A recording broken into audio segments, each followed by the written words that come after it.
Et nous ne cesserons de répéter, la meilleure des manières de démarrer votre journée, c'est de la démarrer en notre compagnie, en compagnie de l'équipe de Bonjour le Faso, qui vous apporte chaque matin de l'information, de la découverte et puis un peu de divertissement pour vous apporter l'énergie et le punch nécessaire pour affronter la journée. Alors bonjour à tous et bienvenue, fidèles téléspectateurs de Bonjour le Faso. Et dans la rubrique invité du jour aujourd'hui, nous parlerons sport. Nous allons analyser la CAN 2022 avec un journaliste sportif. Abdoulaye Bandaogo est notre invité du jour. Il est journaliste sportif, comme je le disais, et bien sûr, nous allons pronostiquer sur le match des étalons, le prochain match qui aura lieu demain 13 janvier. Nous en parlerons tout à l'heure dans la rubrique invité du jour. Et dans la chronique question de droit, aujourd'hui, nous nous intéressons au bail à usage d'habitation avec Olivier Kaboré de Juristes sans frontières.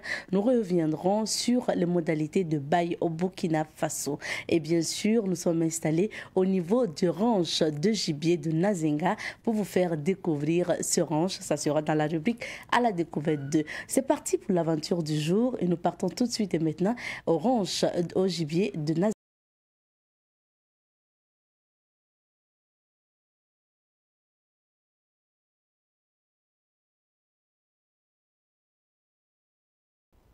Et cette semaine, nous sommes installés confortablement du côté du ranch de gibier de Nazenga pour vous faire découvrir ce ranch. Rappelons que le ranch de Nazenga a été créé en 1979 et se situe dans la région du centre-sud, dans la province du Naouri, à quelques 25 km à l'ouest de Pau.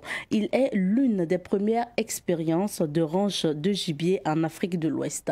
Le projet initial du ranch était la reconstitution des espèces sauvages décimées par la sécheresse des années 1972. Elle résulte de la nationalisation par l'État burkinabé du ranch de gibier de Nazenga fondé en 1979 par les frères Robert et Clark Lundgren, ces deux naturalistes qui ont expérimenté un concept nouveau à l'époque. Il s'agissait notamment du ranching. Et le ranching combine le tourisme de vision et la chasse contrôlée. La réserve de Nazenga comporte encore aujourd'hui 3 zones distinctes. Il s'agit d'une zone de conservation, une zone tampon, une zone de chasse ainsi que des zones de chasse villageoises.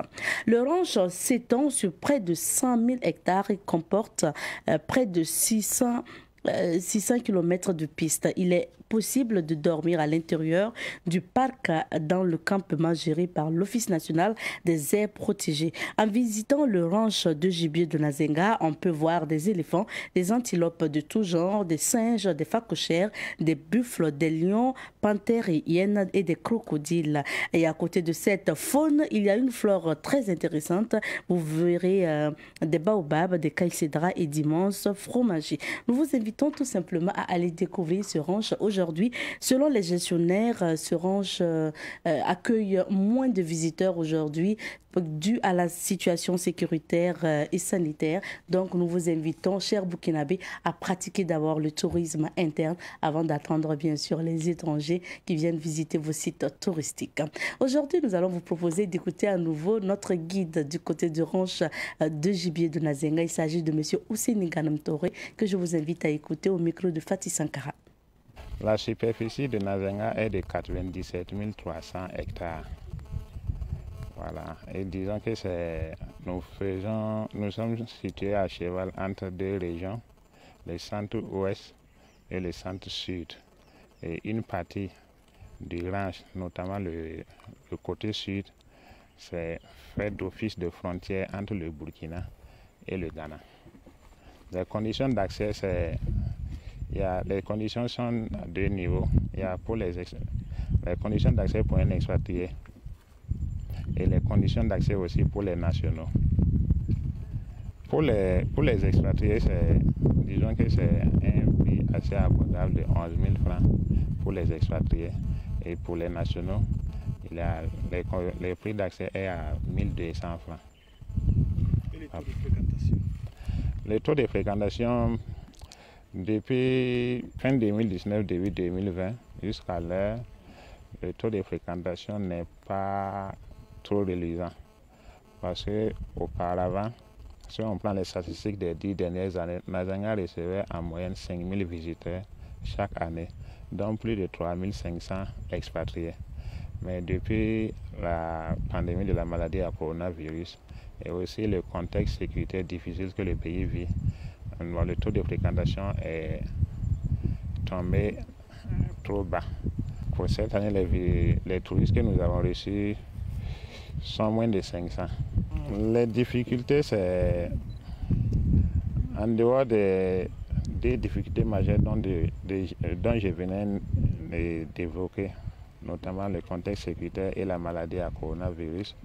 Disons que c'est le manque d'information, j'allais dire, des nationaux eux-mêmes, qui beaucoup ignorent que Nazenga est accessible et même les espèces, les ressources que Nazenga rigole, beaucoup n'ont pas cette information. Donc, votre venue vraiment nous va droit au cœur. Nous disons que ça va être une porte ouverte pour permettre à beaucoup de Burkinabés.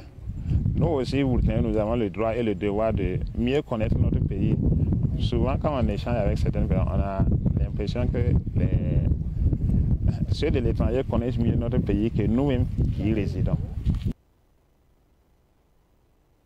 À l'instant, vous suiviez le témoignage de M. Ousseini Ganem Touré. Il faut rappeler qu'il est guide du côté du ranch de gibier de Nazenga. Il nous parlait justement de ce ranch. Je vous invite tout simplement à aller visiter le ranch de gibier de Nazenga. Merci à Fatih Sankara qui était de la visite et qui nous a ramené ces images et ces témoignages. Pour la suite, c'est l'heure pour nous de nous informer.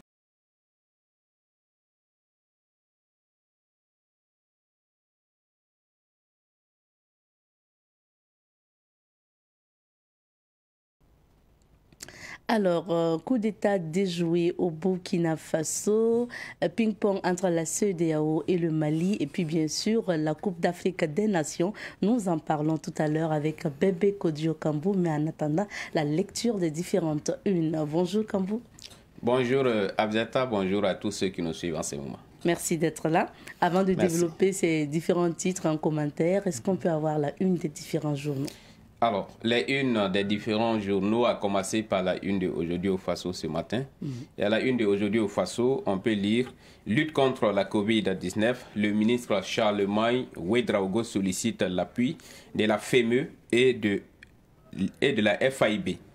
Le colonel-major Moussa Diallo, à propos de l'assassinat de Thomas Sankara, Blaise les planificateurs, Diengere les superviseurs, les sous-officiers et hommes du rang, les exécutants. Coup d'État manqué au Burkina, 8 militaires arrêtés dont un lieutenant-colonel. Conjurer l'effet domino malien. Coopération, 9 diplomates présentent leur lettre de créance à Kossiam.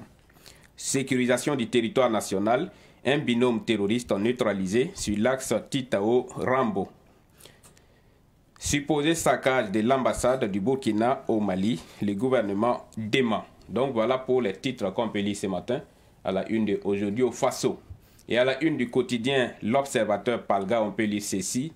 Municipal 2022, la CODEL exige la tenue des élections malgré les contextes sécuritaires. Situation nationale, un projet de putsch tué dans l'œuf. Une mauvaise solution à un vrai problème. C'est à lire au niveau des pages 5 et 19 de l'Observateur Palga ce matin. Prise de sang, perfusion. Pourquoi est-il parfois difficile de trouver la veine? C'est dans la rubrique carnet de santé à la page 6.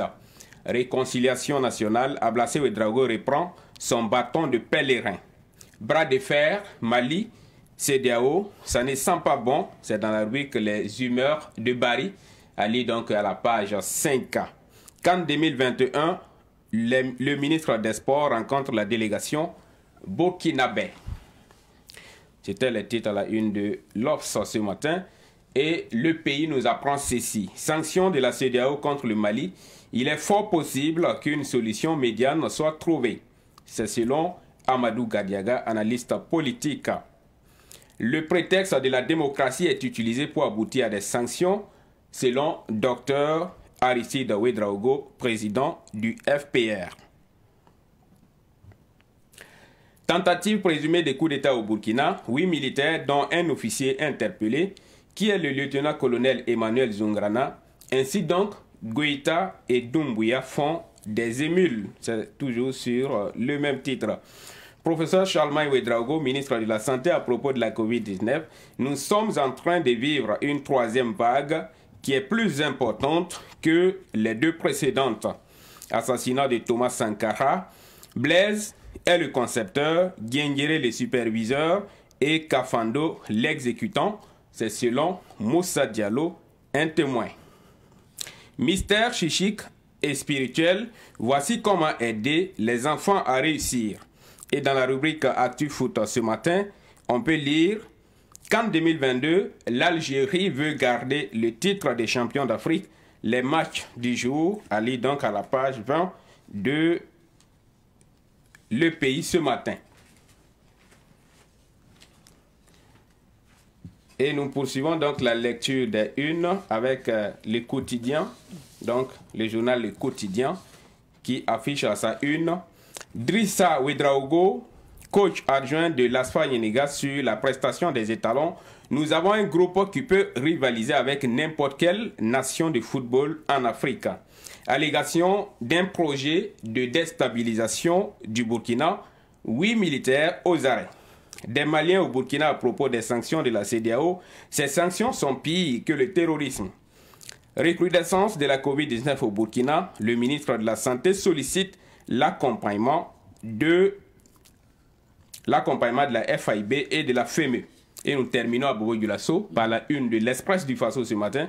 Et sur cette une, on lit ceci. Burkina, des militaires ont-ils tenté un coup d'État? Dans la rubrique Autant le dire, on lit soutien populaire au Mali, si ça peut être un certain réveil des consciences. Promesse de parcelles au secteur 26 et 27 de Bobo. Monsieur le maire, on a patienté fatigué. Secteur 1 de Bobo, sous l'effet de l'alcool, il tente de tuer son père. Préparation Cannes, test des joueurs. Vous avez fait une couverture patriotique. Donc, c'est selon le ministre burkinabé en charge des sports qui a rendu visite hier à la délégation burkinabé installée donc au Cameroun pour la Cannes. Colonel-major Moussa Diallo, le complot du 15 octobre a été orchestré bien avant même la révolution. Voilà pour les différentes unes des quotidiens que nous avons sous la main ce matin à Bizeta. Merci bien, Kamou. Et retour sur les sujets retenus pour les commentaires. Le premier, on reste au Burkina Faso pour parler de ce putsch déjoué. 8 militaires aux arrêts. Oui, un putsch déjoué. En tout cas, depuis hier, l'information a commencé à circuler sur les réseaux sociaux. Ensuite, à travers certains médias qui citaient le journal Jeune Afrique. Et vers le soir, on a vu cette confirmation du parquet militaire qui a produit un communiqué donc là-dessus. Alors, un communiqué où le parquet militaire dit avoir été saisi le 8 janvier, donc informé d'un projet de déstabilisation des institutions de la République. Et selon ce que dit le communiqué, l'information, la dénonciation a été faite suite donc à une information donnée par un membre donc du groupe qui préparait le putsch. Donc c'est ce que dit un peu le communiqué. Et suite à cela, suite à cette dénonciation, la police judiciaire militaire a été saisie de cette question donc pour enquête. L'enquête qui a abouti à l'arrestation de 8 militaires, donc à la date d'hier, selon ce que dit le communiqué, et qui sont interrogés, selon toujours le communiqué, pour les besoins de la cause. Et le communiqué précise, pour terminer, qu'une suite judiciaire sera donnée donc à cette affaire, si l'enquête est concluante, bien sûr, et que le dossier sera traité dans le strict respect des principes de la présomption d'innocence et des droits donc, de la défense. Voilà un peu ce qui est dit. L'identité des 8 militaires qui sont arrêtés n'a pas été dévoilée, mais plusieurs autres sources indiquent que le lieutenant-colonel Emmanuel Zungrana ferait partie donc, des militaires qui sont arrêtés. Donc le lieutenant-colonel Emmanuel Zungrana, c'est l'ex-chef du corps du 12e régiment d'infanterie commando, donc basé à Waiguya. Et il a été également ex-commandant du secteur ouest du groupement des forces de sécurisation du Nord et auparavant aussi chef de corps du 25e RPC, donc le régiment parachutiste commando basé donc à Bobo-Dioulasso. Donc voilà ce qu'on peut dire pour ces informations concernant un putsch manqué au Burkina. D'accord, je suppose que les autorités se sont vraiment...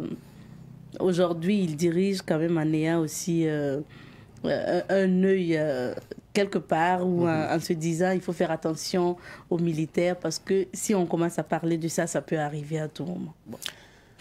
C'est ce qu'on peut dire. Et pour le moment, l'information officielle fait foi. Donc, on ne peut que s'en tenir à ce que le communiqué du parquet militaire dit. Alors, mais on attend quand même qu'il y ait peut-être plus de communication ou que les uns et les autres soient situés sur peut-être ou à travers la suite judiciaire qui a été donc promise dans le communiqué du parquet militaire, parce que vous n'êtes pas sans savoir que de par le passé, il y a eu des sujets un peu similaires où tout le peuple burkinabé avait eu cette promesse d'être édifié par la suite, mais n'a pas été édifié. Donc peut-être on attend de voir ce qu'il en sera. C'est sûr que si les allégations sont avérées, le procureur, le parquet militaire promet une suite judiciaire. Et s'il y a suite judiciaire, c'est sûr et certain que les uns et les autres seront édifiés.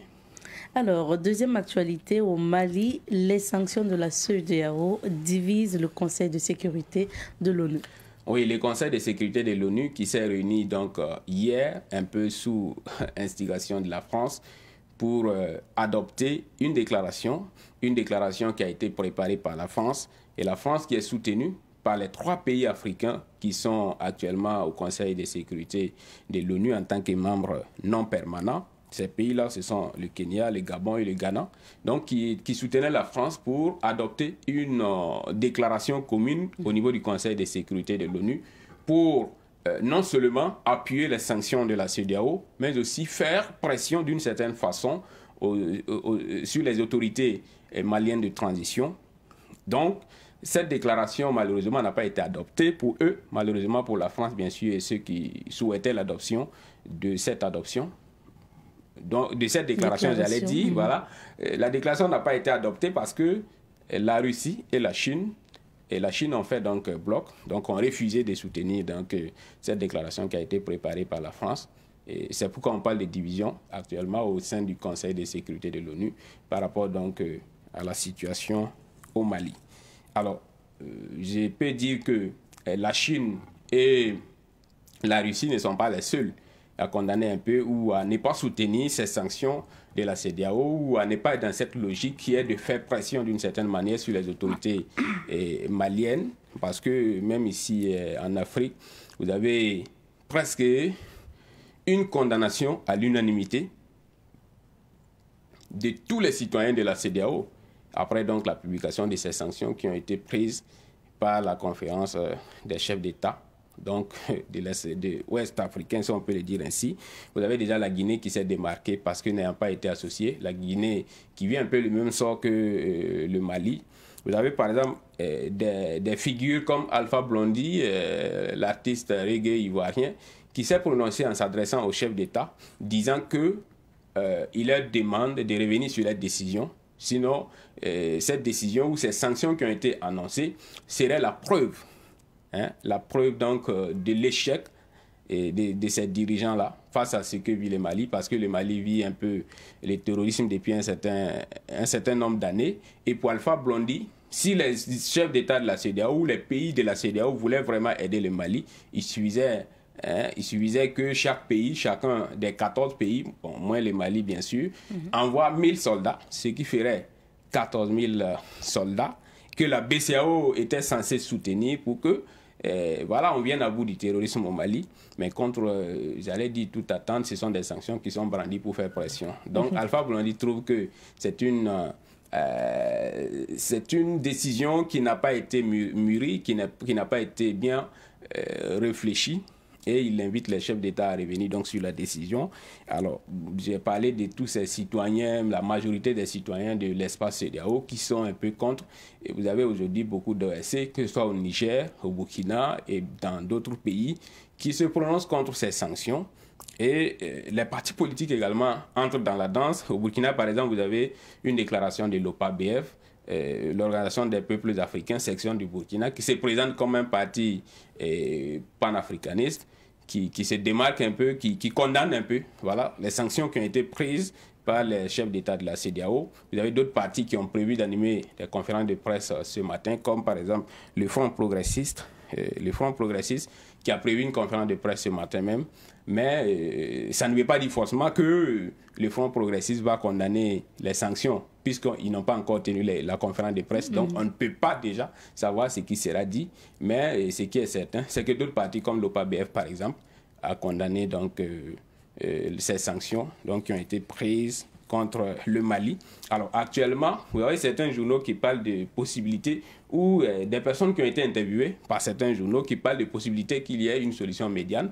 Ça pourrait être possible parce qu'actuellement, l'Algérie propose une médiation.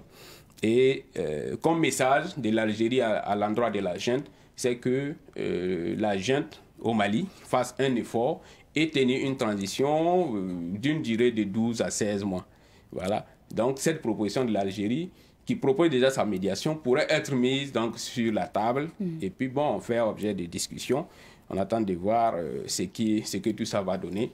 Mais ce qui est certain, c'est qu'actuellement, les sanctions qui ont été imposées par la CEDEAO ont des conséquences économiques, aussi bien pour le Mali que d'autres pays. Bien sûr. Au Burkina, par exemple, vous avez vu ces commerçants que... c'est que Savane Média a fait un reportage avec des commerçants qui déjà commencent à parler des conséquences. Voilà, puisque c'était un espace économique commun. Donc, si il y a fermeture des frontières, allez-y comprendre que les commerçants de tout l'espace vont subir donc les conséquences. Vous avez des commerçants qui disent avoir commandé des marchandises au Mali qui devraient venir par vol. Les vols sont suspendus, donc ils sont dans l'incertitude. Ils ne savent pas si les marchandises seront livrées ou pas. Donc, ce sont des conséquences comme ça que les commerçants des 15 pays de la CEDEAO vont devoir subir en attendant l'évolution. Alors, au plan étatique, par exemple, vous avez les pays comme le Sénégal et la Côte d'Ivoire, dont les échanges commerciaux sont un peu intenses avec le Mali. Donc, ce sont des pays également qui vont subir un peu les conséquences de ces sanctions. Vous avez le port d'Abidjan, par exemple, par lequel transitaient certaines marchandises des commerçants maliens. Donc, ça veut dire que c'est des pertes, par exemple, pour ces ports. Les ports de Dakar, pareil. Alors, ce qui est certain, c'est que si cette suspension ou ces sanctions durent dans le temps, vous pouvez avoir des commerçants maliens qui vont abandonner carrément ces ports, donc le transit par ces ports, et vont préférer désormais passer par les ports de Conakry, même si les frontières s'ouvrent. Ça a été le cas, par exemple, pour le port d'Abidjan, avec les commerçants burkinabés, bien sûr, pendant la crise ivoirienne, donc de 2002 jusqu'à un certain temps, ou avant 2002, j'allais dire, la plupart des commerçants burkinabés, par exemple, transitaient par le port d'Abidjan. À un moment donné, avec la crise, les frontières tantôt fermées, tantôt réouvertes, et tous les risques qu'il y a en empruntant le corridor Abidjan-Ouaga, les commerçants burkinabés, par exemple, ont décidé de passer par le port de Lomé. Et même après la crise, aujourd'hui, la plupart des commerçants burkinabés transitent par le port de Lomé. Ce qui fait une perte pour le port d'Abidjan, par exemple, qui fait la cour maintenant pour que certains commerçants reviennent, mais ils ont trouvé une autre voie, ce n'est plus possible peut-être pour certains commerçants de repartir vers le port d'Abidjan. Donc, si ces sanctions durent dans le temps, les ports, par exemple, d'Abidjan et de Dakar pourraient en pâtir parce que les commerçants maliens pourraient ne plus revenir, donc transiter par ces ports. Ils vont préférer désormais le port de Conakry parce que là-bas, c'est plus sûr, voilà, ou le port de Nouakchott. Donc, c'est un peu ces risques, ces conséquences économiques possibles si ces sanctions durent dans les temps. Mais on espère qu'il y aura une solution médiane et que voilà, ces sanctions ne vont pas durer, qu'il y aura peut-être médiation, comme le propose un peu l'Algérie. D'accord. Alors, Kambou, pour terminer, nous parlons sport, la CAN 2022, les matchs Oui. de ce jour. Les matchs de ce jour, déjà 13h, c'est Tunisie-Mali. Donc, Tunisie-Mali, on peut dire que ce sera le plus grand match de ce jour, même si, bon, la CAN est en train de nous réserver des surprises. Il y a des matchs qu'on croit peut-être grands, mais qui finissent par être petits, si je peux le dire ainsi. Donc, en tout cas, pour le moment, sur papier, c'est Tunisie-Mali. On peut dire le derby du jour. Ça peut être un peu un match très, très disputé. Alors, à 16h, vous aurez Mauritanie-Gambie. Et enfin, à 19h, Côte d'Ivoire, Guinée équatoriale. Donc, 3 affiches pour ces jours. C'est un peu ce qu'on peut dire. Et on peut se régaler en attendant le match des étalons, jeudi à 19h temps. Demain. Voilà, demain à 19h temps universel. Vous avez certains journaux qui parlent de ce que le ministre burkinabé des Sports a rendu visite à la délégation burkinabé au Cameroun, également aux journalistes burkinabés qui sont présents au Cameroun. Je sais même que dans nos éditions à venir, les téléspectateurs pourront écouter un peu ce que le ministre a dit aux journalistes burkinabés. Dans tous les cas, il les félicite pour avoir... parce que selon Mathias Tankwano, les journalistes sportifs burkinabés ont eu une couverture patriotique voilà, de cette CAN. Il parle notamment de tous ces bruits qu'il y a eu sur les tests Covid et il a apprécié l'attitude des journalistes sportifs burkinabés. Voilà ce qu'on peut dire, mais on sait que côté joueurs, les étalons sont en train d'oublier tout ce qui s'est passé contre le Cameroun parce qu'actuellement, ils sont concentrés sur les matchs qui vont venir. On espère qu'à l'issue des 2 prochains matchs, on aura la qualification pour le tour prochain. D'accord. Aujourd'hui, dans la rubrique invité du jour, nous parlons sport, nous parlons de la CAN et surtout de l'intervention de nos étalons à la CAN 2021, même si ça se joue en 2022. Ça sera juste après ça.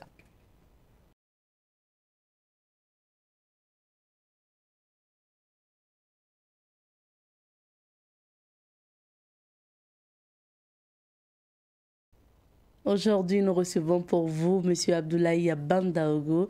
Il est journaliste sportif chez nos confrères à Omega Media, donc Radio Omega et Omega TV.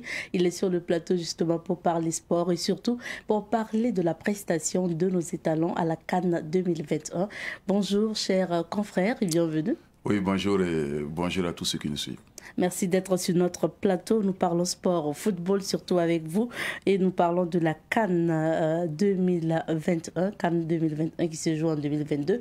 En général, comment vous trouvez la prestation de toutes les équipes ou le niveau de la CAN de cette année après avoir vu quelques matchs? Et vous savez, après tous ces bisbis qui entouraient l'organisation ou le démarrage de la CAN, on sent vraiment une prestation un peu timide des équipes.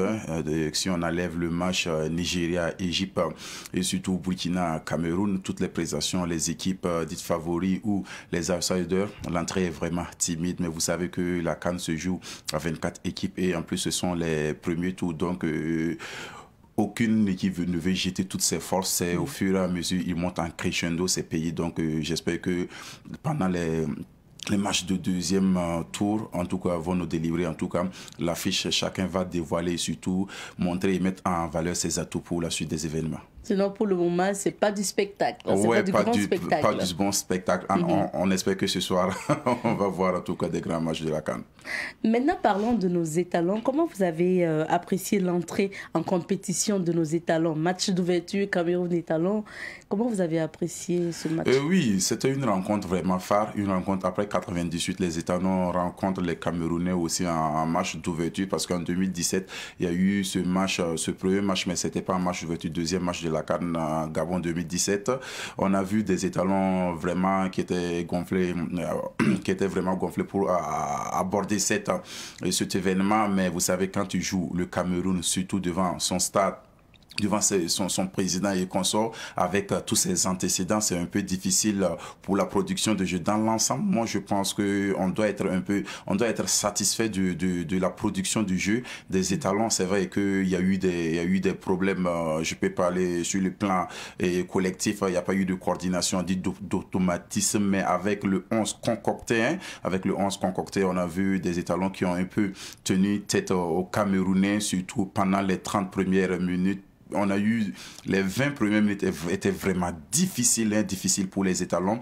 L'entrée, parce qu'il y avait cette pression et en plus aussi ces antécédents qui ont freiné le développement de l'équipe, surtout la composition de 11 de départ. Le staff n'a pas eu pratiquement le temps pour mettre en place une équipe qui allait rivaliser à 100% et face aux Lions insortables aussi. Mais reconnaissons que les Lions, ils ont gagné, mais ils n'ont pas produit un jeu vraiment qui était à la hauteur de nos attentes. Ce n'est plus le Cameroun d'avant. Comparaison n'est pas raison, mais quand on fait l'analyse de 2000 et 2002, quand le Cameroun faisait son doublé en matière de CAN avec des joueurs comme Patrick Boma, Modeste Mbamé, Raymond Kala, Samuel Eto'o, Rigobert Song et Jérémy Jitapa, ce n'est plus cette même génération. C'est une génération aussi composée de joueurs, des très bons joueurs, mais pas des grands joueurs qui évoluent dans des grands clubs, à part Kartoke Ekambi, dites-moi, qui évolue dans un top club. Donc à Lyon, c'est un club modeste aussi qui essaie de faire son chemin du côté de la France.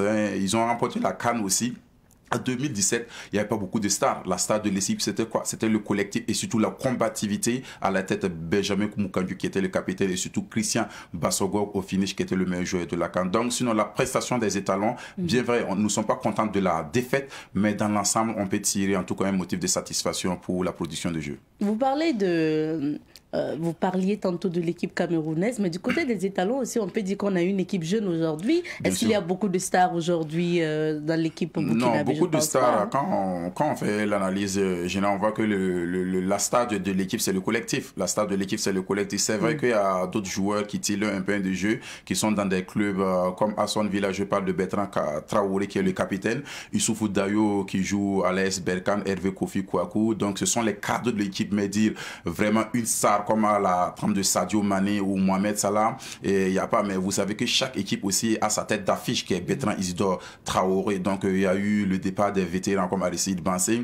et Charles Kabodou, Alès Sibri Traoré. Sinon, actuellement, je peux dire la tête d'affiche, c'est Bertrand Isidore Traoré qui évolue du côté d'Aston Villa. Mais le point fort des étalons, c'est quoi? C'est le collectif. Et les événements récents nous donnent raison de voir qu'il n'y avait pas ce joueur qu'on dit la tête d'affiche face à l'Algérie, match aller-retour. Et c'est notre match de référence, même si on n'a pas eu de victoire. C'est un match, c'est le genre de match qu'on peut s'appuyer. Et puis, en plus aussi, espérer quelque chose pour les prochaines essais.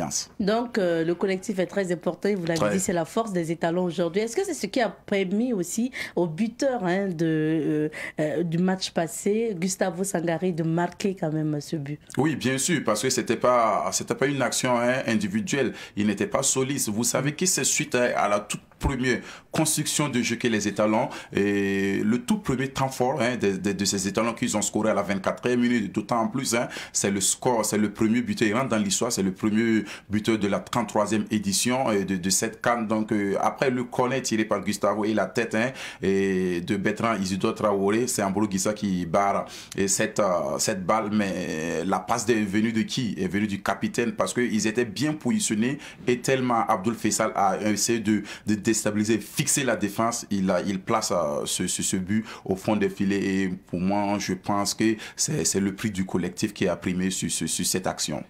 Et le capitaine Bertrand Traoré, selon certains observateurs, a été très actif à la première période. À la deuxième période, pour d'autres, il a été moins actif. Et puis, on se rappelle encore de ces pénaltys provoqués, on va le dire, provoqués par Bertrand Traoré. Et sur les réseaux sociaux, certains quand même n'ont pas manqué aussi de lui jeter des pierres parce qu'il aurait provoqué donc un pénalty. Il a permis aux Camerounais de marquer. Oui, le Burkinabé est exigeant. Quand il s'agit surtout de l'équipe nationale et de Bertrand Isidore Traoré. Bien avant, on a vu les bruits qui entouraient aussi la blessure de Bertrand. Donc, beaucoup de supporters n'étaient pas contents de cette situation. Mais moi, je pense que Bertrand a fait un match acceptable. En tant qu'analyste, un homme averti du foot, Bertrand a fait un match acceptable. Il y a longtemps que Bertrand a fait ce rendement, surtout la première mi-temps. Et en plus, il revient d'une blessure. Il n'a même pas 5 minutes de jeu dans ses jambes. Et sa première rencontre, c'était face à Kelsey quand il rentre en deuxième période. Et le dernier match, le 2 janvier, il joue 80 minutes avant de prendre l'avion pour rejoindre l'équipe. Donc, il est un peu diminué. Donc, on ne pouvait pas s'entendre. Et grande chose chez Bertrand Isidore Traoré. Mais j'ai apprécié le rendement. C'est vrai que sur certaines actions, Bertrand pouvait faire les flux et reflux. Je parle quand il perd la balle. Et surtout montrer cette compacité, ce grinta d'un capitaine. Mais Bertrand, il est nonchalant. Mais cette fois-ci, j'ai apprécié en tout cas. Il était un peu agressif, il était au fou et puis il prenait des décisions, surtout balle au pied et aux abords de la surface de réparation de l'adversaire. Donc, en plus aussi, il fait une passe D. Il pèse une passe décisive pour Gustavo qui marque le but. Et il y a longtemps aussi où Bertrand a exécuté des coups de pied arrêtés qui étaient vraiment cadrés. Cette fois-ci, j'ai apprécié. Je pense que réellement, il est en train de travailler. Il revient petit à petit parce que ce titre de capitaine qui est en lui, il faut qu'il se libère. Il faut qu'il se donne à fond aussi pour nettoyer toutes ces choses négatives qu'on disait sur lui, qui ne se donne pas à fond avec l'équipe nationale. Non, c'est pas, pour moi, c'est pas sa volonté. Et en plus aussi, tout joueur rêve de faire flotter haut le drapeau du Burkina. Et je pense que Bertrand va se racheter rapidement. Alors, l'autre point aussi qui a peut-être joué en défaveur des étalons, c'est ce Covid-19. On se rappelle qu'on nous a privé de notre coach Kamou Malo qui n'a pas pu participer au match donc Cameroun-Burkina et quelques joueurs aussi. Est-ce que ça a participé à notre défaite? Participer, on peut pas, oui, on pouvait avoir des éléments cadres, mais n'oublions pas que ces éléments cadres aussi ont déjà fait des erreurs. Donc, je pense que le Covid aussi a participé à la production de notre jeu. Donc, vous savez que les matchs aussi ne se ressemblent pas. On peut avoir des joueurs aussi qui ne sont pas présents, mais les autres peuvent les remplacer, même si ça ne sera pas valablement être à la hauteur des attentes. Avant de répondre à cette question, je reviens sur le pénalty de Bertrand Isidore Traoré. Il y a eu beaucoup de bruit. Il y a pénalty parce qu'il y a eu contact et en plus Bertrand a eu un réflexe d'un attaquant. Donc l'arbitre nous a pas prévu sur un réel pénalty. Donc sur ce coup, est-ce que ça, il n'y a pas eu de problème d'arbitrage? Non, il n'y a pas eu de problème. C'est un contact. C'est parce qu'on était dans cette peau de supporters des étalons ou quoi. Non, sinon il y a eu contact, c'est normal. Et pour le cas, les 5. Parmi ces 5 testés positifs à la COVID-19, en fait, si on allait allier les 11 de départ, moi je pense qu'il y aura au moins 2 joueurs qui allaient jouer. 2 joueurs comme Hermon Fessal, qui est l'un des véritables patrons, pour ne pas dire le meilleur défenseur central, l'un des meilleurs défenseurs centraux de l'Afrique de l'Ouest, parce qu'il fait partie des grands défenseurs de la Bundesliga, qui est une ligue vraiment professionnelle et vraiment engagée. Et si on avait la présence de Hermon Fessal, ça pouvait en tout cas nous aider parce que Issoufou Dayo allait se libérer et en plus aussi ces relances de balles. Si vous jouez face à une équipe comme le Cameroun qui essaie de prendre les espaces et vous avez des joueurs comme Gustavo, Fabrice Sangaré, Bertrand Isidore Traoré et Abdul Faisal Traoré qui est un attaquant, ces relances peuvent vous aider. Donc on a senti l'absence de Edmond et en plus le latéral Abbas Oulas Traoré qui est un latéral de formation, c'est Patrick Malo qui jouait dans son poste, mais Patrick c'est un joueur, c'est un défenseur central de prédilection. Donc quand tu joues un poste qui n'est pas ton poste de prédilection, tu n'as pas ces réflexes, mais ils ont essayé de faire de leur mieux. Sinon ça joue négativement. Vous savez qu'actuellement, la Covid touche beaucoup et les joueurs étaient plus concentrés au test du Covid que sur la rencontre parce que tu ne connaissais pas ton résultat. Est-ce que tu te poses la question, je veux jouer, je vais pas jouer. Il y avait un stress qui était là. Il y avait un stress et en plus aussi sur le plan de concentration. Ce monsieur Covid, en tout cas, dérange beaucoup. Et quelque part, on a vu du tout, on a vu la polémique concernant ce test. On a dit que c'était pour faire du tort justement au Burkinabé. Peut-être qu'après d'autres analyses, ça s'est avéré vrai. Ce qui nous dérange, c'est qu'ils sont venus à 22h et venus jouer. Moi, je dis une équipe professionnelle qui veut aller loin dans une compétition. Et en plus, moi, je pointe du doigt à nos dirigeants. On ne doit pas réveiller les joueurs à partir de 22h. une équipe sérieuse, à 20h, tout le monde dort, tout le monde se repose. Donc moi, je pense qu'il y a eu cette légèreté aussi de nos dirigeants et moi, je ne les ai pas laissés. En tout cas, je n'ai pas apprécié l'action. C'est vrai qu'on dit qu'un cabinet dit indépendant et de la CAF va venir faire, mais au fait, on devrait faire normalement le test bien avant midi. D'accord, il faut exiger tout simplement des heures et les modalités. On parlait tantôt des pénaltys. Vous avez évoqué le cas du pénalty provoqué par Bertrand Traoré du moins. Et puis, il y a eu un autre pénalty. Donc, est-ce que vous pensez que l'équipe burkinabé a été justement pénalisée aussi par l'arbitrage? Non, ne pointez pas du doigt l'arbitre. C'est vrai que les gens ont vu l'arbitre aussi avec sa nationalité algérienne. Non. Mais plutôt, on a été aidé. D'une part, je vous explique, à la 40e seconde, la faute de Steve Yago, c'est un carton rouge. C'est un carton rouge à la 40e seconde de la rencontre. C'est un carton rouge. Mais il a donné un carton jaune. Donc, sur ce coup, les deux pénaltys, c'est vrai. Les pénaltys nous ont pénalisés, mais les pénaltys sont des vrais pénaltys. C'est vrai que sur certaines actions, il n'a pas sifflé une action, je ne sais pas, ou en deuxième période, où le Cameroun devrait occuper un carton. À part ça, moi, je pense que si on va noter, l'arbitre peut avoir au moins 7 sur 10. Il a dit juste. Ouais. Alors, la deuxième journée se joue demain. On va peut-être s'intéresser maintenant à cette deuxième journée face au Cap-Vert. Est-ce que vous êtes confiant pour les étalons? Oui, bien sûr. Connaissant la mentalité et la force de frappe de ce groupe, je suis confiant parce que nos étalons souvent se comportent mieux en deuxième match. Si vous prenez toutes les cas, même quand on a pu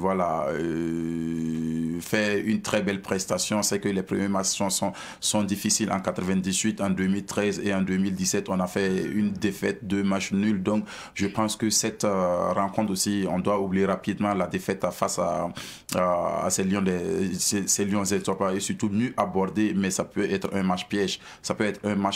L'enjeu ne doit pas prendre le dessus sur le jeu. C'est vrai, on doit négocier une victoire, mais on ne doit pas confondre vitesse et précipitation. On doit jouer le match avec nos armes et surtout profiter des faiblesses de ces Capverdiens qui ont des vraies faiblesses au niveau de la défense et surtout des repositionnements pour mieux négocier cette rencontre. Sinon, moi, je pense que le match est prenable. Le Burkina au niveau du groupe, le Burkina doit prendre la deuxième place. En football, le football n'est pas une science exacte et la vérité du terrain est tout autre chose. Mais je pense qu'avec l'abnégation et la volonté, surtout l'engagement de nos garçons, normalement, ça doit passer. Si on veut se qualifier, parce que nous sommes classés outsiders, et on est confiants, et on a nos talents, on a nos armes. C'est vrai qu'on a nos faiblesses, mais face à ce genre d'équipe, avec un esprit professionnel, ça doit passer. Le Cap-Vert pourrait être une petite équipe pour les étalons?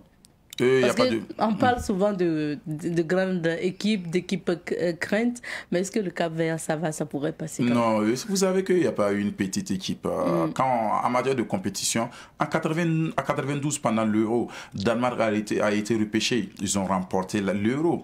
En 1900, mercredi 27 avril 1993, quand il y a eu le crash d'avion, en 93, la Zambie a concocté rapidement une équipe. Ils ont joué la finale à la CAN 94, Tunisie 94. En 2004, on a vu la Grèce aussi qui remporte l'Euro. Donc, pour moi, quand une équipe vient en compétition, elle vient avec toutes ses armes. On ne peut pas négliger, mais on ne doit pas respecter l'équipe en tant que telle et surtout faire valoir son talent sur le terrain. C'est ça la question. Sinon, il n'y a pas une équipe qui vient en compétition, surtout la CAN, c'est qu'elle a validé, elle est vraiment au top pour cette compétition. Il y a eu des éliminatoires. Elle arrache son ticket du qualif. Donc pour moi, on ne doit pas négliger. Il ne doit pas avoir la suffisance comme ce que l'Algérie a fait hier face à cette équipe de Sierra Leone. Il ne doit pas avoir de la suffisance dans le jeu, mais surtout de l'engagement et surtout se dire que on joue pour la qualification et en plus aussi se mettre au sérieux et puis surtout terminer les actions. Et quelles sont vos propositions pour que nos étalons puissent remporter ces 2 matchs à venir, le premier demain et l'autre match? Les propositions a fait que sur le papier, on donne des systèmes 4-3-3, mais dans le fond de jeu, dans l'animation, pour moi, je n'ai jamais eu de problème avec un système, mais pour le X, c'est que c'est l'animation qui va animer le jeu. Il faut que demain, au niveau de la pointe basse, Adama Guira soit plus actif et surtout récupère rapidement les balles et pour mieux placer nos milieux de terrain. Donc moi, je pense que on peut voir un système 4-3-2 4-2-3-1 qui est notre système de prédilection parce que c'est le système appliqué tous les jours par le staff technique actuel des étalons. Mais maintenant, qui va jouer, qui va pas jouer, attendons maintenant parce que normalement le test de ce Covid doit tomber aujourd'hui à 48 heures de match. Tous les joueurs sont testés. Voilà, tout le monde doit être testé pour la Covid-19. Donc, on attend de voir parce que la conférence avant match, c'est à 13h35. On attend de voir des informations qui pourra jouer, qui ne pourra pas. Mais pour moi, le système qu'ils vont mettre en place, c'est le système 4-2-3-1 avec un point et surtout un joueur qui va démerder derrière l'attaquant de pointe. Je sais que si Bertrand n'est pas touché, il va jouer. Gustavo doit rehausser un peu son niveau de jeu. Le milieu de terrain doit être beaucoup plus compact et surtout agressif pour pouvoir récupérer les balles. Est-ce que Maître Faisal Tapsoba encore en pointe, c'est une solution? Pour moi, non, parce que la fois passée, il était Dumnier, mais Faisal, c'est vrai que c'est un avant-centre, mais il joue mieux quand il est autour d'un attaquant de pointe, parce que cet attaquant fixe souvent la défense, il crée des espaces pour ce joueur qui est vraiment technique, et là, il profite sur ses failles pour marquer des buts. Alors, nous espérons donc on va attendre les résultats de ces tests Covid et attendre aussi cette conférence d'avant-match pour voir qui sera classé, en tout cas qui jouera et qui ne jouera pas, qui sera testé positif ou négatif. On espère en tout cas qu'on aura peut-être des tests négatifs pour que notre entraîneur surtout puisse placer les joueurs qui le souhaitent. Alors, on parlait tantôt de pronostics où donc il y a souvent des spécialistes du football qui désignent des équipes favorites, qui parlent notamment donc de l'Algérie, du Sénégal, du Ghana, etc. Qu'est-ce que vous pensez de ces pronostics? Ouais, c'est tout à fait normal qu'on pronostique quand on vient à une compétition comme la CAN ou l'Euro ou la Coupe du Monde. Et il y a des pronostics, il y a des équipes qui sont mieux affûtées, il y a des équipes qui présentent des joueurs qui sont à la hauteur de nos attentes, des joueurs du stade. Quand on prend l'exemple de certaines nations, vous savez que même en Europe, dans les plus grands championnats, ce sont ces joueurs qui dictent leur loi. Donc c'est tout à fait normal qu'on donne des favoris, mais favoris n'est pas synonyme de remporter une compétition.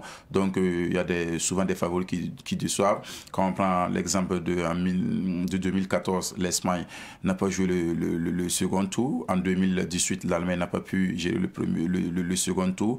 Même quand le Brésil a organisé sa compétition, il était le favori numéro 1, mais on les a laminés en demi-finale 7-1. Donc moi je pense que les équipes dites favoris, c'est pas synonyme de remporter, mais ils ont beaucoup de chances pour aller loin dans la compétition. Et je donne raison à ces spécialistes qui ont positionné ces équipes comme favoris. On sait que la Côte d'Ivoire, le Burkina, le Maroc ne sont pas vraiment des équipes super favoris.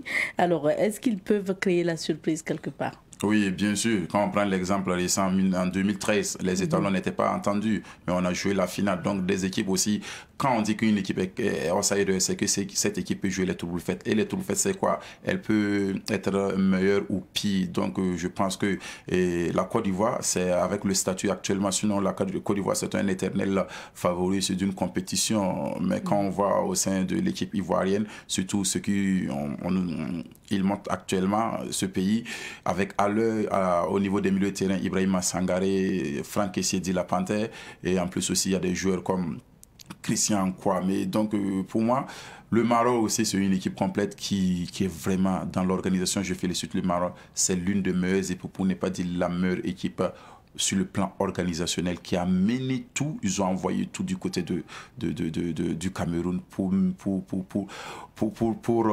que leur calme soit belle. Ils ont mis tout en eux, ils ont mis les petits plats dans les grands. Donc sinon, Maroc, Côte d'Ivoire et Burkina peuvent en tout cas créer la surprise, voilà, parce que je fais confiance à ces équipes. Et en plus, ces équipes ont déjà prouvé. Et vous, quel est votre pronostic? Est-ce qu'il faut que je m'adresse aux supporters ou est-ce qu'il faut que je m'adresse aux journalistes sportifs? Je suis dans la peau d'un analyste. Voilà. Donc, je pense que hier, l'Algérie ils m'ont déçu. Voilà, ce pays m'a déçu dans la production de jeu. Il y avait de la suffisance. Sur le plan technique, ce pays n'était pas à la hauteur. C'est en seconde période qu'ils ont essayé, sur le plan individuel, Brahimi, Riyad Mahrez et quelques-uns, surtout suite à l'entrée aussi de Bagdad Bounediat, ils ont essayé de prendre l'un des meilleurs métronomes aussi de l'Afrique, et Belaïli, Youssef Belaïli. Voilà, ils ont essayé de prendre les choses en main, mais ça n'a pas marché. Et ils faisaient face à une équipe vraiment redoutable et bien organisée tactiquement, avec son gardien Camara et Moustapha Touré et Kouloul qui évolue du côté de Danemark. J'ai apprécié le jeu proposé par ces Sierra Léonais. L'Algérie est classée favorite parce que c'est elle qui détient le trophée. 35 matchs sans défaite. Les 11 derniers matchs, les 12 derniers matchs, l'Algérie a marqué 40 buts et encaissé 8 buts. Donc, ça veut dire qu'il y a du répondant.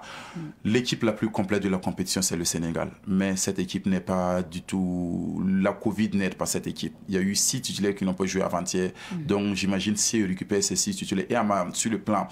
Et ils ne se sont pas bien préparés aussi, le Sénégal, parce qu'il n'y a pratiquement pas eu de matchs amicaux pour cette équipe. Mais je pense que cette équipe, c'est l'équipe la plus complète. Mais en matière de... Je classe ces deux nations comme équipe favorite et le Nigeria qui m'a surpris avec son jeu. Donc j'espère qu'ils sont classés aussi parmi les 5. Et qu'est-ce qu'il faut pour justement mettre l'équipe nationale, je veux parler de l'équipe nationale burkinabé, au même niveau que les équipes des grandes nations donc, de football africain? Oui, ce sujet, c'est toute une émission. Voilà, donc, en fait, quand on parle d'organisation et de management, ça commence d'abord. On ne peut pas avoir une bonne équipe nationale sans un bon championnat. Il faut que, en fait, ça se prépare dès à la base. J'ai l'habitude de dire, un formateur mal formé ne fait que déformer. Vous voyez que quand l'ossature de notre équipe nationale, eux tous ont été formés ici. Ils ont été formés ici. Donc, moi, je pense que c'est depuis là-bas de mettre en place des vrais centres de formation, des centres de formation, des petites équipes qui auront de la compétition. Surtout, le cahier de message des sports doit être respecté à la règle et surtout être rigoureux. Il faut qu'on professionnalise notre championnat, quitter cette structure, cette idée d'association, créer des sociétés sportives. C'est vrai que le décret d'application la loi a été adoptée, mais actuellement, ils n'ont pas encore finalisé le décret d'application de la loi 21 novembre 2019, ils ont voté pour que les clubs quittent d'association en entreprise. Mais jusqu'à présent, il y a des modalités, il y a des trucs à finaliser pour que ces clubs deviennent des sociétés. Il faut passer. Le football est devenu un véritable business. Donc, c'est une industrie. Le business est indispensable. Il faut passer par là. Donc, les infrastructures, actuellement, notre stade est suspendu. On n'a pas un stade homologué. On ne peut pas se développer sans des infrastructures. Donc, moi, je pense que il faut faire les états généraux du football, diagnostiquer le mal et soigner. Et nous tous, on connaît le mal. Il reste maintenant à avoir des vrais médecins qui vont soigner ce mal pour le bonheur de tous. Alors, nous avons presque épuisé notre temps. On va vous permettre de revenir sur notamment le match des étalons prévu demain. Qu'est-ce que vous souhaitez pour cette équipe des étalons demain? Oui, je souhaite que les étalons soient bien concentrés parce qu'il y a eu des actions, ils étaient naïfs sur certaines actions, le match précédent, et j'aimerais voir en tout cas une rencontre vraiment qui sera une très belle affiche, l'engagement des étalons sur le terrain et en plus le jeu qu'on connaît, cette fougue de la jeunesse parce que il y a d'autres joueurs en tout cas qui veulent toujours s'installer. Je parle de Zakaria Sanogo qui est un vrai ailier. Si on veut jouer, si on veut exploiter les ailes, il faut titulariser Zakaria Sanogo. Donc, mais Bertrand doit prendre ses responsabilités, montrer qu'il est le vrai capitaine et surtout amener l'équipe vers le haut. Il faut que Gustavo se libère. Il marque, il est entré dans l'histoire. Il faut qu'il se libère et il nous dépose un très bon jeu. Donc, la défense doit être vraiment compacte, bien concentré. Le gardien, là, moi, je n'ai pas peur. Donc, c'est le milieu de terrain qui doit mieux coordonner, faire la coordination avec l'attaque. Donc, je pense que demain, on aura l'automatisme et la complicité au sein des étalons pour qu'ils nous délivrent une très belle rencontre. Étalons Cap-Vert, c'est pour quelle heure? C'est pour 19h. Voilà, 19h temps universel du côté du Cameroun et je pronostique 2-0. 2-0. Merci en faveur des étalons, bien sûr. Merci bien, Abdoulaye Bandaogo, d'être passé sur notre plateau. C'est un réel plaisir pour moi de partager ce beau plateau de Savane Média. Je rappelle qu'Abdoulaye Bandaogo est journaliste sportif à Omega Média, Omega Radio et Omega TV. Et c'est notre confrère, analyste bien sûr. Et il nous parlait justement de la CAN 2022. Les étalons qui jouent demain à partir de 19h contre donc l'équipe du Cap-Vert. Alors merci, c'est fini pour l'entretien de ce jour. Et bien sûr, actuellement, nous vivons la fête du football africain, la CAN 2021, qui se joue au Cameroun. Pour la suite de cette émission, nous passons à la chronique Question de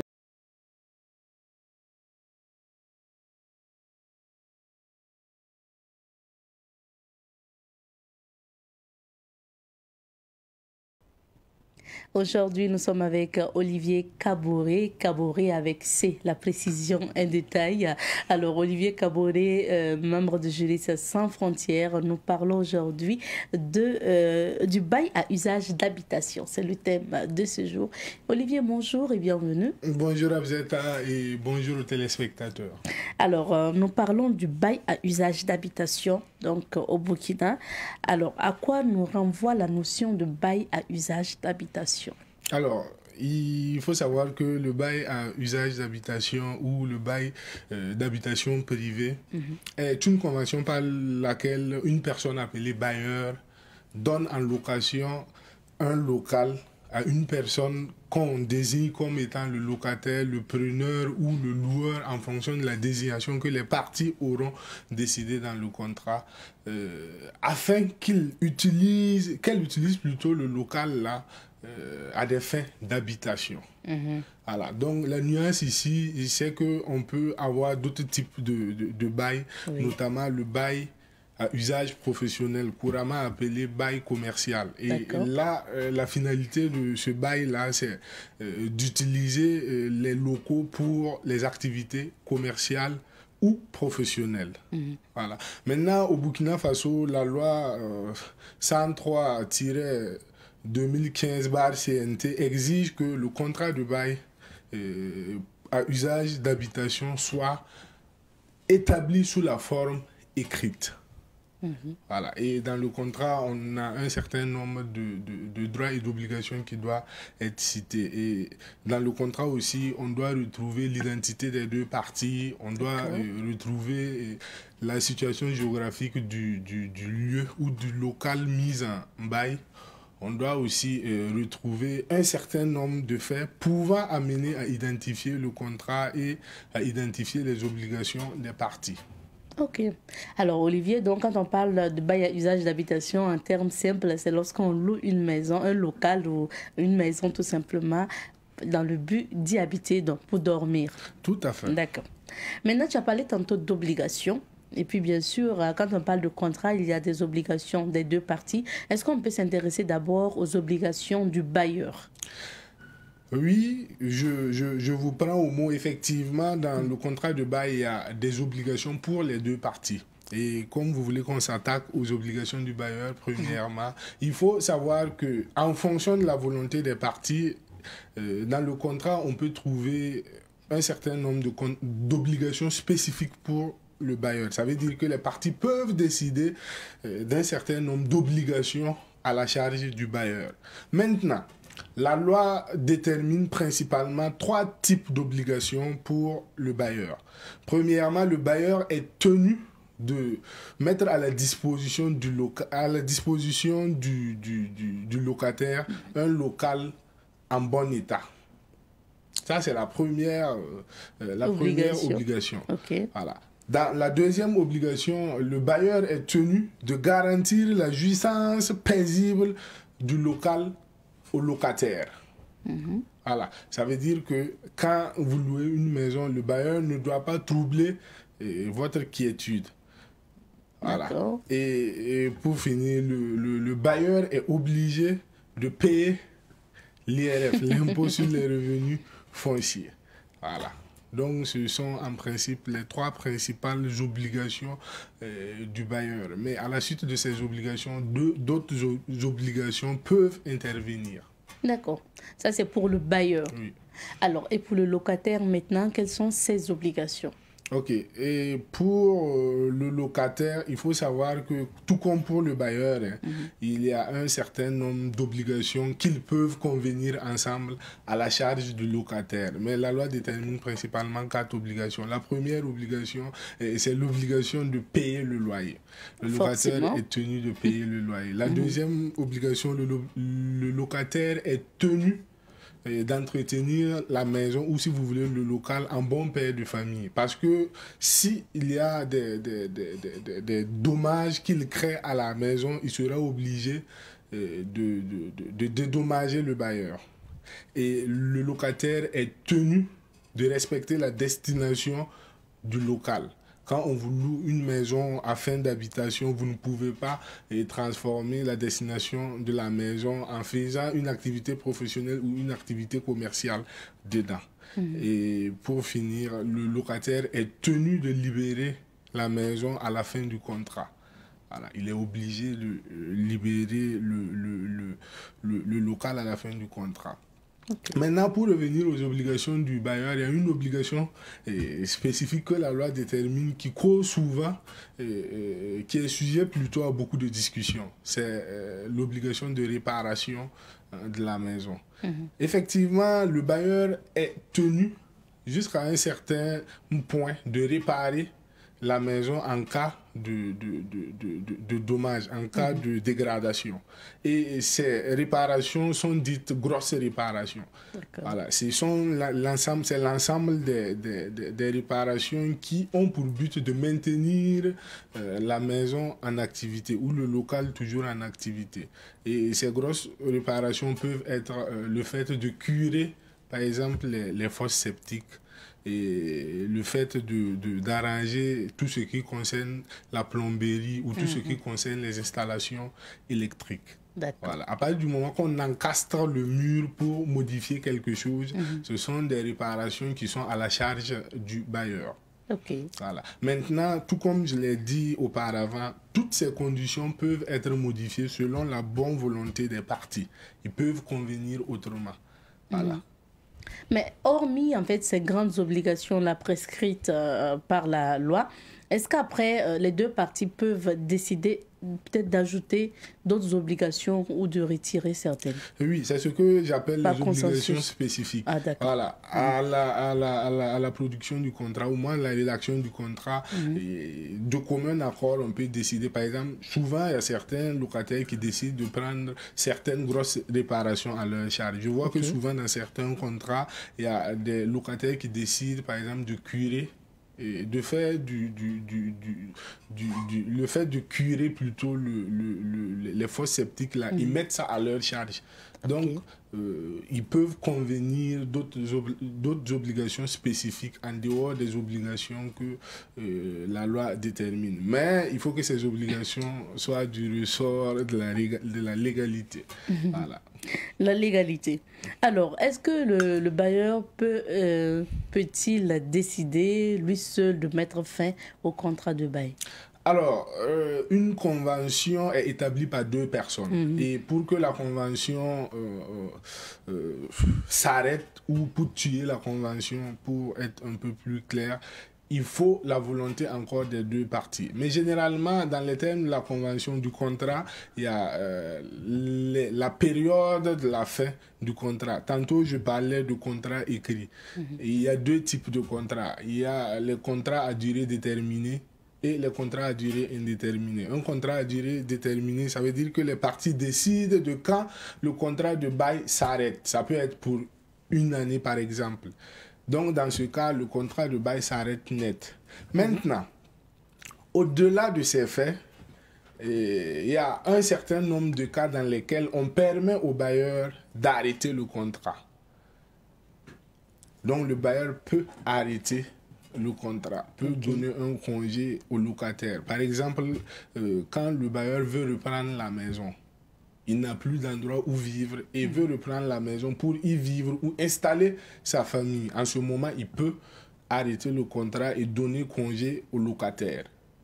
Okay. Voilà, ça c'est le premier point. Le deuxième point, en cas de grosse réparation nécessitant l'évacuation du locataire, le bailleur peut aussi donner congé au locataire afin d'effectuer ces réparations. Ou s'il veut même démolir complètement la maison, le bailleur peut aussi arrêter le contrat. Aussi, si le locataire ne respecte pas ses engagements, notamment le versement du loyer par mois, le bailleur peut décider de mettre fin au contrat. Mais là, avant de mettre fin, il faut l'aviser, hein, plutôt. Oui, il faut généralement un préavis. Et D'accord. en fonction du type de contrat, le préavis peut être de 2 mois. Par exemple, si c'est un contrat à durée déterminée, le préavis est de 2 mois.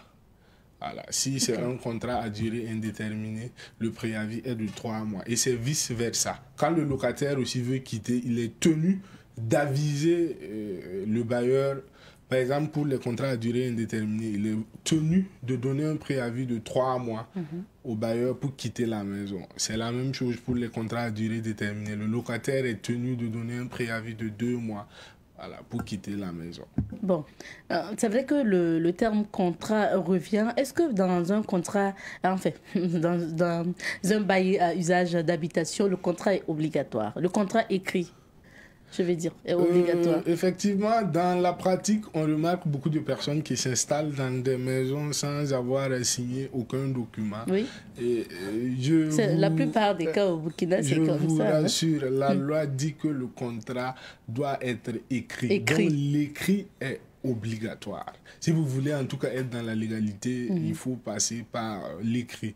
Voilà. Généralement, pour ce qui concerne les obligations des bailleurs et tout, il y a certaines personnes qui disent que les bailleurs ne respectent pas, les locataires ne respectent pas, et il y a certains bailleurs qui refusent même de signer les contrats avec les locataires parce que pour eux, il y a des obligations après qui pèsent sur eux. Mais bon, généralement, le contrat permet quand même de protéger les deux parties. Chacun décide de ses obligations et on met ça sous écrit au cas où il y aura un problème.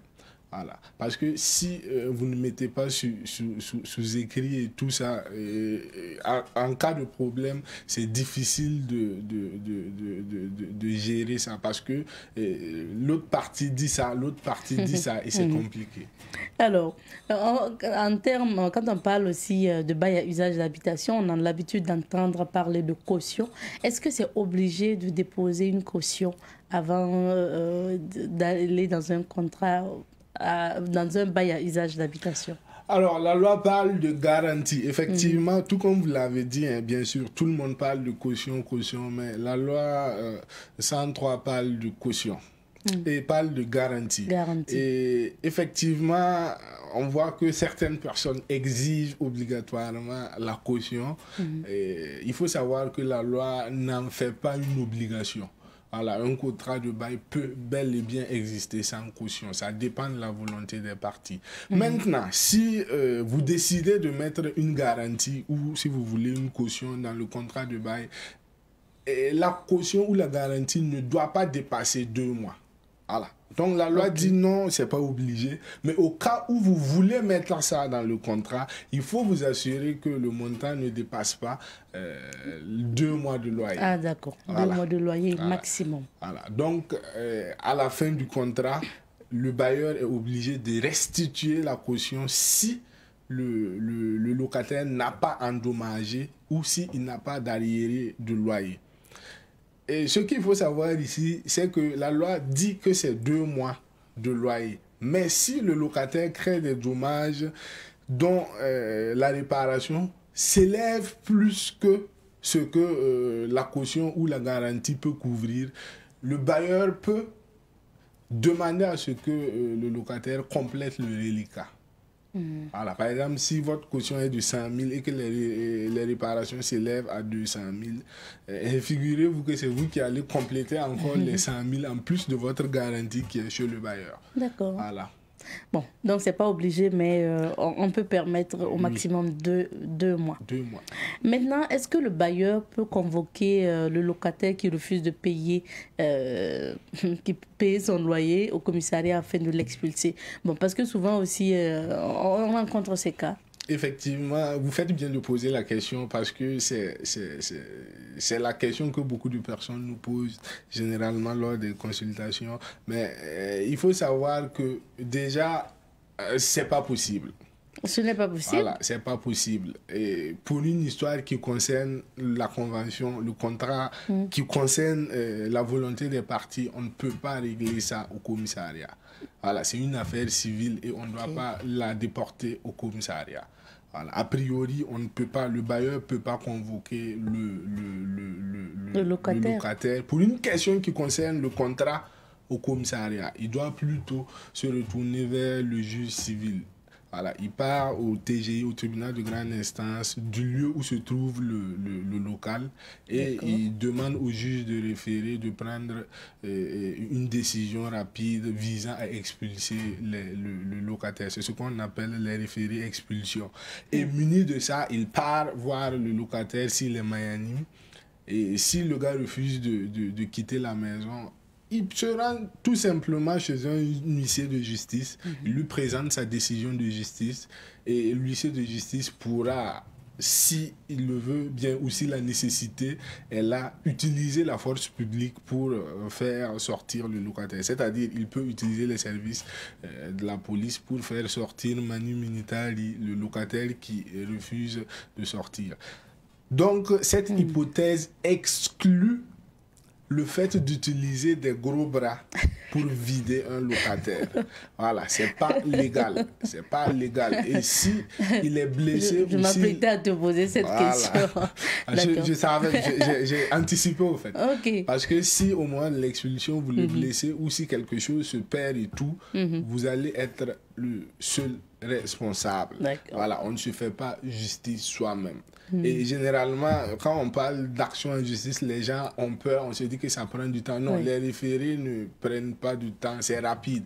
Vous partez, on vous fait ça rapidement. Si vous avez tous les papiers qui prouvent que le contrat existe et que le local est votre local, rapidement, on vous donne une décision de justice qui peut être exécutée rapidement, le même jour par les huissiers de justice. Donc, du coup, c'est pas compliqué. Il faut vous retourner vers la justice. Il vaut mieux aller vers la justice pour expulser la personne. Parce que vous pouvez avoir raison et dans votre façon d'agir, perdre la raison. Oui, et payer même plus que ce qu'on vous devait. Bien sûr. Bon, d'accord. Merci Olivier. Et vraiment, il nous reste peu de temps, peut-être moins de 2 minutes, mais j'ai un cas pratique que je souhaiterais te soumettre. Dans le cas où, par exemple, tu loues ta maison à une personne qui prend la maison, qui résidait à Ouagadougou, par exemple, et qui à un moment donné dit partir en voyage et ensuite fait des mois, peut-être quelque part, et puis c'est vrai que vous gardez le contact au téléphone, la personne te paye régulièrement et à un moment donné, paf, c'est parti, la personne coupe tout. Vous arrivez à communiquer toujours, mais la personne n'envoie plus, en fait, l'argent donc du loyer. Mais les affaires sont stockées toujours dans ta maison, la maison dans laquelle le locataire a loué, bien sûr, le bailleur a loué au locataire. Le locataire qui se retrouve quelque part, pas à Ouagadougou, et la maison est là, ses effets sont dans la maison, enfermés. Bon, il est parti avec la clé. Qu'est-ce que tu fais dans ce cas, Olivier? Toi, le bailleur, tu te retrouves avec ta maison enfermée avec les effets d'une personne qui n'est pas là et qui ne verse plus le loyer. Oui, ça revient à ce que je disais tantôt. Effectivement, ces cas même sont récurrents. Il y a des gens même, ils sont à Ouaga, mais ils disent qu'ils ne sont pas là. Tu ne peux jamais les voir, mais les effets sont toujours là. Et ce qu'il faut faire, c'est au préalable avoir une décision de justice. C'est simple. Vu que la personne ne paye plus depuis un certain temps, il faut chercher à avoir une décision de justice. Et muni de cette décision de justice, vous pouvez procéder à l'ouverture de la maison et au fait de vider ses effets. Et puis louer à une autre personne. Tout à fait. Mais il faut aller toujours voir la justice. Tout à fait. Parce que les effets ne peuvent pas rester là indéfiniment et tout. Et ce qu'il faut éviter, c'est si vous avez les nouvelles de la personne et tout, il faut éviter de se lever soi-même nuitamment, faire sortir les effets et tout, parce que si après il dit qu'il y avait des choses qui n'étaient pas là, ça peut être retenu contre vous. Donc il faut en tout temps par rapport à ces actions-là, vous couvrir en allant vers la justice et en agissant selon les préceptes et les valeurs du droit. Merci Olivier, le temps est terminé. À mercredi prochain certainement. Et merci à vous fidèles téléspectateurs de Bonjour le Faso. Rendez-vous demain jeudi pour d'autres aventures avec d'autres invités. Portez-vous bien. Cuss.